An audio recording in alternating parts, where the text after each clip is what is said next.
This is breaking news. Mayor de Blasio is giving an update on the coronavirus pandemic in New York. 8 years ago, it continues, of course, to be a challenge here and all across this country. And it's something we have to keep addressing deeply if we're going to be able to move forward and if we're going to be able to heal. And obviously, COVID just made it tougher and exacerbated some of the inequalities. But I'm happy to tell you that some of the things we've put in place over these last 8 years have had a real impact. And I'm also really happy to tell you that we've actually gotten some of the real help we needed from the federal government, and more is coming. And even in the weeks ahead, we may see extraordinary progress, hoping and praying that President Biden's vision is fully realized by the Congress. So after 8 years, I can tell you, it actually can work. You can make an impact. We can uplift working people. We can fight inequality at its core and make a real change. There's more to be done, but what I can tell you, and we have evidence I'm going to present today, is it works. It works, it can be done, and we got to do it a lot more. So I'm going to give you an example. Back in 2015, we set a very powerful goal. Thinking about all the New Yorkers below the poverty line and near the poverty line, folks who are really, really struggling. I said we needed to take that reality and alter it fundamentally. And I set a goal in 2015 of moving 800,000 New Yorkers out of poverty in the course of 10 years. That we would basically take a tenth of this whole city, the folks who were struggling the most, and reach folks in a new way, lift them out of poverty, change their lives, give them better futures. That was the goal. Today we're releasing a new report, and this is the annual report provided each year by the city of New York. And it's something my predecessor, Michael Bloomberg, started. We've updated it and added to the approach. And this is the annual report going now back to 2019. Obviously, this does not yet account for the impact of COVID, and that's real. But what it does account for is everything that happened in the years before COVID, and it gives us a very powerful roadmap for the future as well. So here's the reality. By the end of 2019, we had moved 521,000 New Yorkers out of poverty or near poverty. The goal was 800,000 by 2025. Already within the first 4 years, we had moved 521,000, over 500,000 New Yorkers out of poverty, proving it can be done. And again, we got to do a lot more. By 2019, the poverty level was the lowest it had ever been in this city. And that's going back to when the measures were started in 2005. But what's so powerful on top of that is that the progress was across the board, across races, across age groups. It was a universal reality because we put a series of policies in place that all complement each other. And we believe that you're going to see this, again, continue even after the horrible disruption of COVID and the very disparate impact that COVID had, the unfair impact it had. You're going to see the positive trend continue because of the child tax credit, because of the stimulus payments, because of a lot of the actions that have been taken in Washington and we believe will be taken in the weeks ahead. So the bottom line is this has worked. This has proven that a city can do something on its own that makes a huge impact. And when you add federal and state policies, we can actually do something transcendent. I remember I used to get this question a lot. I remember when I was running, especially, and I talked about ending the Tale of Two Cities. People would say, a city can't do anything on its own. It all resides at the federal level or the state level. And I said, no, there's actually a lot of things we can do. To do better, to do more deep and profound things, we of course need federal and state partners, but it's stunning how much the city could do on its own, and we proceeded to do a lot of that. So over the 8 years, what did we do? Of course, pre-K for all, now followed by 3K for all, huge personal economic impact on families. We always talk about the educational impact, but also for a family, for each child, $10,000, $15,000 a year per child that they used to have to pay, that lifted off of them. After-school programs, same thing. Parents used to have to find a place for their kids after school.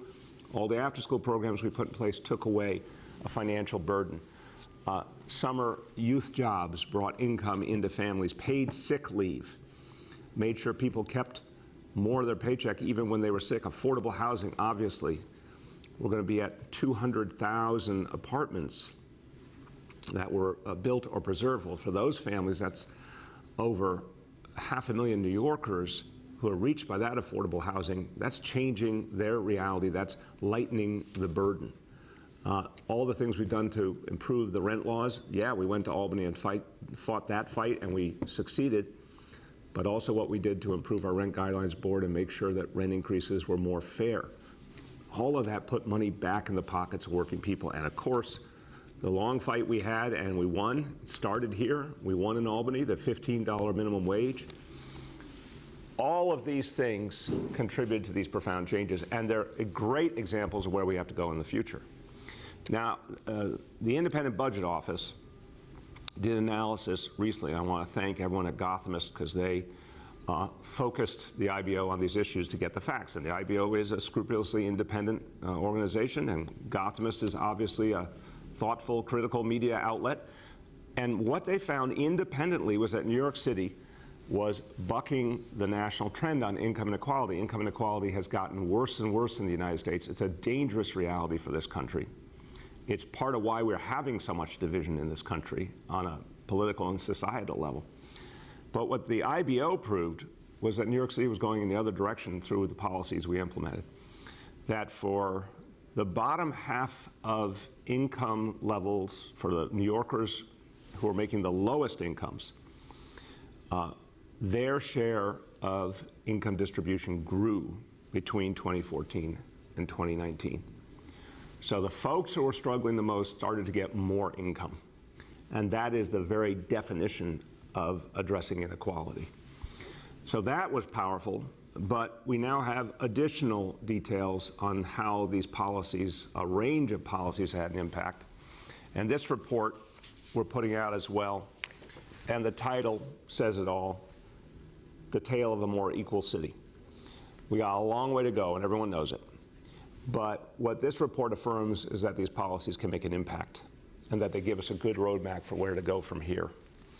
And also, when we talk about a recovery for all of us, the policies we put in place help define what that needs to be, because it has to be a recovery for all of us. We do not want to repeat the inequalities and the problems pre-pandemic. We want to fundamentally take this moment as a moment of transformation, just like we saw this country do after the Great Depression. Profound transformation, much greater equality and fairness in the distribution of wealth. That's what made America strong after World War II for decades. And we've got to follow that model again here in this city, in this state, in this nation. Someone who's been doing a lot of this work, leading the way in this administration, he's studied these issues and written about them and spoken about them all over the country before he joined our team. And he's put those ideas into life as a member of our team. My pleasure to introduce Deputy Mayor Phil Thompson. Thank you, Mr. Mayor. As Mayor de Blasio said, New York has made great strides over the last 8 years, reducing poverty and supporting working people. From 2013 to 2019, our poverty rate declined by nearly 13%. At the same time, low-income Black workers saw their wages rise by 15%, and low-income Latinx workers saw their wages rise by 24%. And I know we have James Parrott here today who could speak more about this data. How did this happen? It wasn't because poverty was decreasing across the nation. The opposite is true. Poverty has risen across the country. And it's not because of one single program or even a few city programs. Poverty is decreasing because of the single-minded focus of the mayor and the administration across all agencies on helping people in need. Raising the minimum wage to $15 an hour, which was a hard fight, played a part in reducing poverty. Building affordable housing for hundreds of thousands of people over the last 8 years was very important also. That's enough housing to take care of an entire mid-sized American city. We expanded NYC Care to provide access to a doctor for every New Yorker, and nearly 100,000 New Yorkers have now enrolled. NYC Care helps people to stay healthy and able to work. If workers need time off, as many have since the COVID pandemic, 500,000 more of them have paid sick leave and won't go broke because they're sick or they have someone sick in their family they need to stay home to take care of. This was because of city legislation the administration supported in 2014. This past summer, the city provided summer youth employment for over 75,000 young people, and we hired an additional 10,000 people to help clean up and revitalize our streets and parks. We also helped the City University of New York expand a program for community college students called ASAP, which stands for Accelerated Study and Associate Programs. Many community college students go to school hungry or can't afford the subway or can't afford books. ASAP helps pay for those expenses. We helped expand the program from 4,000 to 25,000 students, and graduation rates for students in ASAP is over 50%, double that of students not in ASAP. And of course, maybe the most important and impactful program of all has been universal pre-K and 3K. I often go out at 7:30 in the morning and see some hard-looking men. You can tell they've had a lot of struggles in their life, walking their 4-year-old daughters to pre-K. Their daughters are all dressed up with ribbons in their hair, and you can tell that these men are so happy and proud to take their daughters to school. And you know that these men are doing everything in their power to make their daughters proud of them too. That image sticks in my mind. This is an intangible effect of pre-K. Like creating a new affordable housing complex or helping someone get health care, pre-K creates a spirit of hope and a pathway to a better future. This is the spirit of New York City. That's what the Statue of Liberty and our harbor symbolizes to the entire world. And this administration has lived up to the promise on that statue, even as the rest of the country has moved in a different direction. Thank you. Thank you, Deputy Mayor Phil Thompson. Thank you so much, and thank you for your absolutely extraordinary contributions over these last years, and also your incessant energy, which I always admire. You always help everyone else to believe that we can reach the next goal and the next goal, and you've been just a wonderful contributor to this effort. So thank you so much.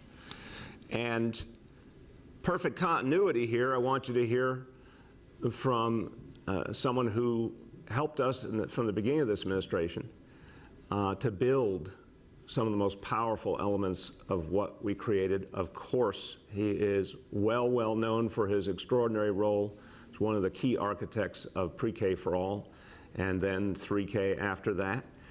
He also is a former deputy mayor in our team, and now the CEO of the Robin Hood Foundation. My pleasure to welcome, and welcome back in a sense, Richard Beery.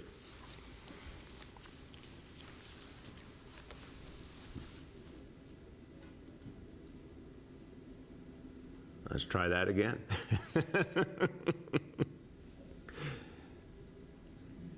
He was there. Is he there?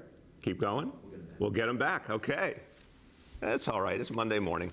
So we have another special guest, and Deputy Mayor Thompson referred to him. He's really regarded as one of the most important analysts of these issues in this city, in this state, in this nation, as someone who constantly searches for the ways to address inequality, particularly economic inequality, the kinds of policies that can make a difference. He's spoken to them. He has documented what works. He has provided the solutions. He has fought for them. He's the Director of Economic and Fiscal Policy at the Center for New York City Affairs at the New School. My pleasure to introduce Dr. James Parrott. Thank you, Mayor, for having me. You know, I've looked at these issues for years. Many of the policies you've delivered on have had tangible benefits in addressing and reducing inequality in New York City. In fact, the degree of improvement in wages and incomes for the bottom half of the income distribution over the last several years is larger than any period since the 1960s. The phased-in increase in the minimum wage in New York City that you pushed for and sustained low unemployment before the pandemic has a lot to do with the much welcomed poverty decline. Minimum wage for fast food workers began to rise at the end of 2015. And by the end of 2018, the $15 minimum wage was reality for all workers at large employers. This affected the lowest paid 1/3 of New York City workers. You've also made sure that all city contract workers at nonprofit human service organizations receive the $15 minimum wage. A similar step has yet to be taken at the state level. Broader wage and income data bear out the impact of concerted policies to raise wages. For example, from 2013 to 19, inflation-adjusted real hourly wages rose for Black workers at the 30th percentile by 28%, and for Latinx workers by 40%. Median family incomes for Black and Latinx families, as measured by the Census Bureau, also rose steadily in recent years, and at a rate faster than seen in New York City since the 1960s. You settled the labor contracts, which were all expired when you came into office, lifting wages for 400,000 municipal workers. And in 2018, the city also acted to put in place a minimum pay standard for Uber and Lyft drivers that set an important global precedent in regulating gig companies. This raised the pay of 100,000 predominantly immigrant drivers. Overall, these various actions contributed to an increase in the wage share of the bottom half of all earners in New York City, which grew by 15% from 2013 to 2019. And this increase in their wage share enabled income in the bottom half of the income distribution to also increase. And not only their wage share increased, but their share of all income increased. That increased by 7%, compared to no increase for the bottom half of earners nationally. This administration has shown that meaningful policies to raise the wage floor can make a measurable dent in income inequality. Thank you. Thank you so much, James. Thank you for the work you do and for providing the evidence of what works. And we all need to do a lot more on this. But having a roadmap that works and having it validated by independent thinkers who have put their whole life into solving these problems is incredibly helpful and powerful. Thank you so much for the work you do, James. All right, I think we have Richard Bury back, and again, I'm going to say I want to thank him. He was such a powerful contributor to this administration of this city, one of the great architects of our greatest achievement, pre-K for all and 3K for all. So now doing the same work in a different way as CEO of the Robin Hood Foundation. So we welcome you, and we welcome you back, Richard Bury. How you doing? Good, Mr. Mayor. Can you hear me now? Yes, we can. Excellent. Mr. Mayor, thank you so much. Great to be with you. And thank you, Deputy Mayor Thompson, James. It's really great to be with you all. Even as families across the city continue to struggle with the economic and personal impact of the pandemic, this report speaks powerfully to how the mayor's signature policies have driven poverty rates to some of the lowest levels in the past 15 years and have laid a critical foundation for an equitable recovery for New York City. As the CEO of Robin Hood, I know how important it is to invest in New Yorkers from the earliest days of life through school years and into adulthood, as we support them on the path to permanently escape poverty and seek to reduce income inequality. When it comes to fighting poverty, public policy matters. The choices we make matter. And under Mayor de Blasio, the city has advanced policies that have been critical to making this a more economically just city. I am proud and forever grateful that I had the chance to work on some of those policies when I was serving in the administration, such as pre-K for all, 3K for all, community schools, summer jobs, and after-school programs. These and other advances, such as affordable housing, pension protections, higher wages from the $15 minimum wage and job training programs, are just some of the administration's initiatives that have helped to change the lives of the New Yorkers who live at or near the poverty level. We have also seen how federal and state programs that the city has championed, from stimulus checks to expanded employment benefits, SNAP benefits, the expanded child tax credit, the eviction moratorium, and emergency rental assistance, have all been critical to keeping families on their feet. I'm also proud to say that none of these successes would have been possible without the commitment, energy, and creativity of New York City's exceptional network of nonprofit and community-based organizations, including many Robin Hood grantees. New York City's nonprofits deliver services, help New Yorkers access resources, and partner with city agencies each and every day to make sure that programs are implemented effectively. This administration has led the way for an equitable and sustainable recovery for all New Yorkers. But of course, even with the extraordinary achievements of the prior 8 years, our work is not done. We know that more than 1 in 4 young adults are out of school and out of work. Nearly 1 in 4 of our city's children are living in poverty. Child care remains unaffordable to too many New Yorkers. 500,000 New Yorkers owe back rent, and more than 1.5 million New Yorkers face food insecurity. The de Blasio administration has built a strong foundation for our city to build on moving forward. And I know that Mayor-elect Adams understands the urgency of this moment as we all work together to build a new New York that is more equitable than our past, more resilient than our present, and full of promise and possibilities for New Yorkers who live in poverty every day.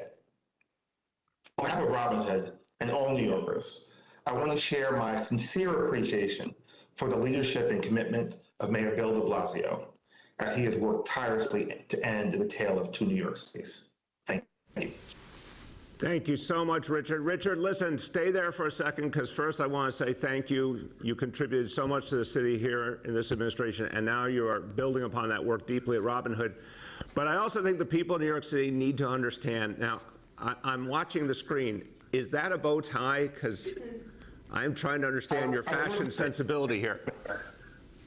I wore this for you, Mr. Mayor. And, you know, I just can't see. Is that holiday themed, Richard? It's, you know, it's festive. It's trying to be festive. Yeah. I want to tell you that takes guts. I appreciate you're living out loud. Thank you so much, my friend. Thank you, Mr. Mayor. That's he's up on the edge there on fashion choices. I don't know if I could get to that bow tie, but I admire him for it.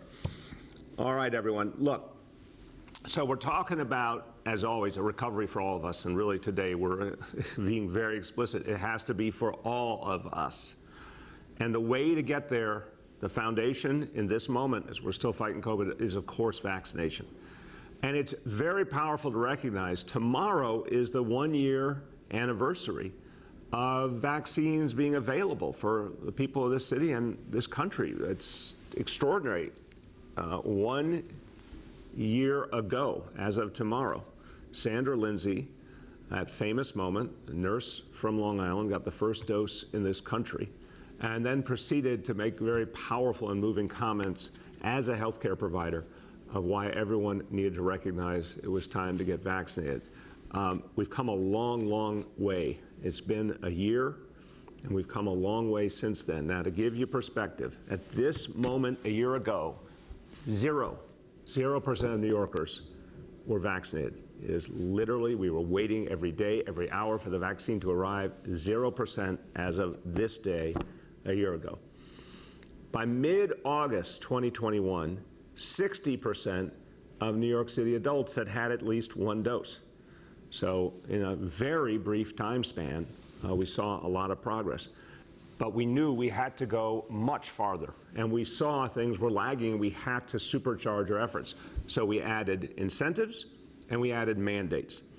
And if you need further proof that mandates work, as we've shown you in the schools, healthcare system, our public employees in general, Key to NYC, restaurants, fitness, indoor entertainment, time and time again, the mandates have worked, and now we're going to go farther with all the mandates we've announced in recent days. The mandates have worked, and here's evidence. 60% of adults in mid-August this year had received at least one dose. As of today, breaking news, as of today in New York City, 90% of New York City adults have received at least one dose. 90%. Now that is an amazing figure, and I gotta tell you, our healthcare team, all through the COVID crisis, dreamed of that level of vaccination and said that's when things change profoundly, when you can reach that thorough and extensive a part of your community, you can change everything and really put the COVID era behind. So as of today, 90% of adults at least one dose. We're going to keep pushing now to get everyone their second dose, their boosters, to get that 90% to go even up higher, to reach our youngest New Yorkers. And the mandates are going to help us pull all these pieces together and do something transcendent. But this is a good moment. And we have more coming, of course, on our private sector mandate taking effect December 27th. We'll be sharing more details about that on Wednesday at our press conference on the specifics of that implementation. But the bottom line is these strategies are working. I want you to hear from someone who has been a leader throughout the COVID crisis. She has been a leader in the City Council as the chair of the Committee on Hospitals, and she's spoken up time and time again for the importance of strong efforts to get people vaccinated. My pleasure to introduce Councilmember Carlina Rivera. Good morning. Good morning. Good morning, everyone. Good to see you. Thank you, Mr. Mayor. And I just want to thank you for all the work that you've done in addressing our families that are living in poverty across the city. I want people to feel like their public servants, their elected officials have their back, so that way they can have, you know, moments of joy and amongst all the challenges that we are facing. And, you know, speaking of joy, I know I see our New York City Football Club, so I just want to congratulate them on their historic victory in beating the Timbers in the MLS Cup at Providence Park. What an amazing win.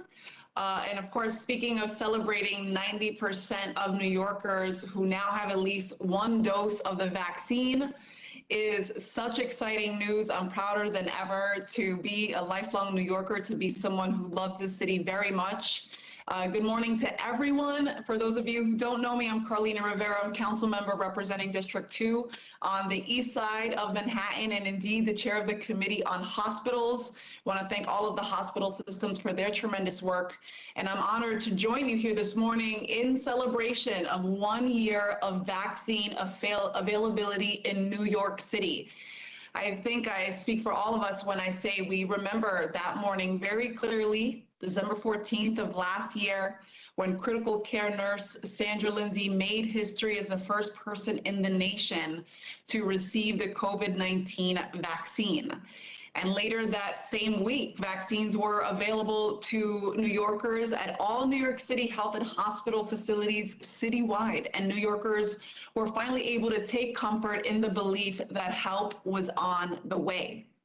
So a year later, we've made tremendous progress in New York City. You saw that 90%. So I want everyone to know and to remember that COVID-19 vaccines, they are safe, effective, free, and working extremely well to prevent severe illness, hospitalization, and death, even against the new variants. And our small businesses are open. Broadway is back. And our bars and our restaurants are filled with patrons celebrating a year of firsts and wins for New Yorkers. And while we still have much to do in our continued pursuit of a just, equitable, and complete recovery, we've come really far together. And I've never been prouder than. We interrupt Mayor de Blasio's press conference to go to a briefing with Governor Kathy Hochul, who's expected to make a major announcement. Let's listen in.